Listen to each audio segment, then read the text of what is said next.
কৃষক এবং কৃষি উদ্যোক্তা ভাই বোনেরা, আমি নির্মল ভৌমিক, উপসহকারী কৃষি অফিসার, উপজেলা কৃষি অফিস মাধবপুর, জেলা হবিগঞ্জ।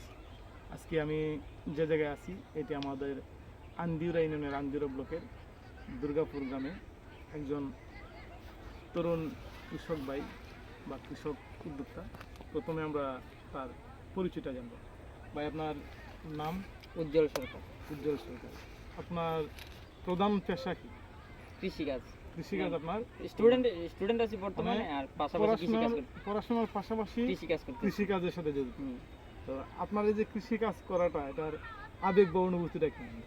আমার বাপ দাদা থেকে মানে ওনারা দেখতেছি করে আসতেছে, এই কারণে আমিও তাদের সাথে আস্তে আস্তে করতে করতে মানে এটা ভালো লাগার একটা জিনিস।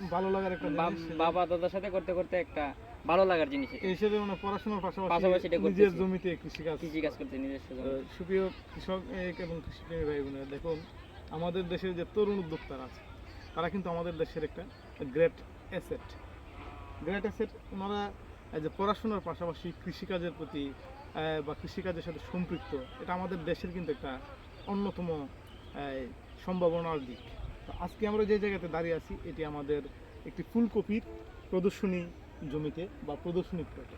এখানে আমাদের নন ক্রিপার প্রদর্শনী, যেটা সিলেট অঞ্চলের যা আওতাভুক্ত আধুনিক প্রযুক্তির মাধ্যমে সিলেট অঞ্চলের কৃষি উন্নয়ন প্রকল্পের আওতায় বাস্তবায়িত উপজেলা কৃষি অফিস মাধবপুর, জেলা হবিগঞ্জ।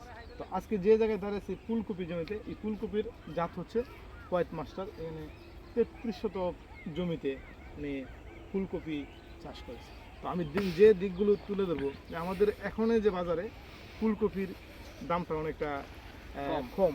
এই দামটা কম হওয়ার যে কারণ, এটা কেন, মানে আপনার কি মনে হয় যে এটা কি কারণে এইরকম? আসলে উৎপাদনের পরিমাণটা একসাথে লেগে গেছে, তো আর পরিমাণটা একটু বেশি হয়ে গেছে, চাহিদার থেকে তো মানে তুলনাটা বেশি হয়ে গেছে। মানে চাহিদার যোগানের যে ভারসাম্যটা এটা ঠিক নাই। দেখা এই গেছে যে চাহিদার চাইতে যোগানের পরিমাণটা বেশি, সেই ক্ষেত্রে দামটা কমে আসছে।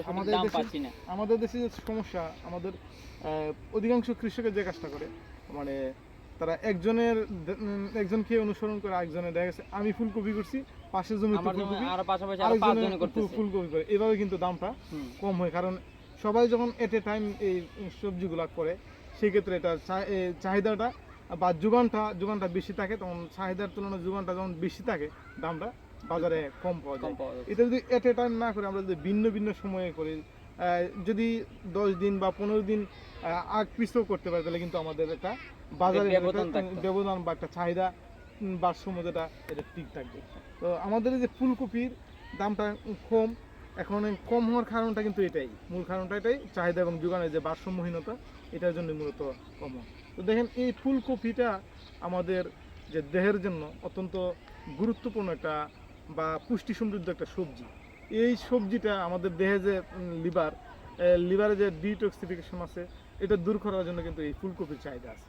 আবার এই ফুলকপিতে লৌহ, ক্যালসিয়াম, ভিটামিন ই বা কে, সি, ম্যাঙ্গানিজ, তারপর ফসফরাস, অন্যান্য যে লৌহ, ক্যারোটিন, এগুলো কিন্তু একটা সমৃদ্ধ একটা সবজি। এর পাশাপাশি এটা একটা হাইলি অ্যান্টিঅক্সিডেন্ট আছে, যেটা আমাদের মানবদের জন্য তা অত্যন্ত গুরুত্বপূর্ণ। তো এটা যদি আমরা ব্যবধান রেখে চাষ করতে পারি, তাহলে কিন্তু আমাদের বাজার দরটা ঠিক রাখা যায়। তো আমাদের যে তরুণ কৃষি উদ্যোক্তা ভাই, উনি এই যে ফুলকপি চাষের পরে এরপরে এই জমিতে কি করবেন? এরপর পটল করার ইচ্ছা আছে, মানে অন্যান্য একটা সবজি করবেন। তো ধন্যবাদ। মানে আমাদের যে কৃষক ভাই, উনি যেন ওনার বাজারে যে চাহিদা বা দামটা যদি ঠিক পায়, তাহলে আমাদের যে প্রদর্শনী কার্যক্রমটা, কারণ এটা কিন্তু অনেক সুন্দরভাবে উনি প্রদর্শনীটা করেছে। আর এটার যে নন ক্রিপার প্রদর্শনীগুলো আমরা যাদেরকে দিয়ে বাস্তবায়ন করে, তারা কিন্তু অনেক ভালো কৃষক বিদায় আমরা কিন্তু ওনাদের ঠিক তেমনি তিনি একজন শিক্ষিত এবং আধুনিক একজন কৃষি উদ্যোক্তা। তো আপনাদের সবাইকে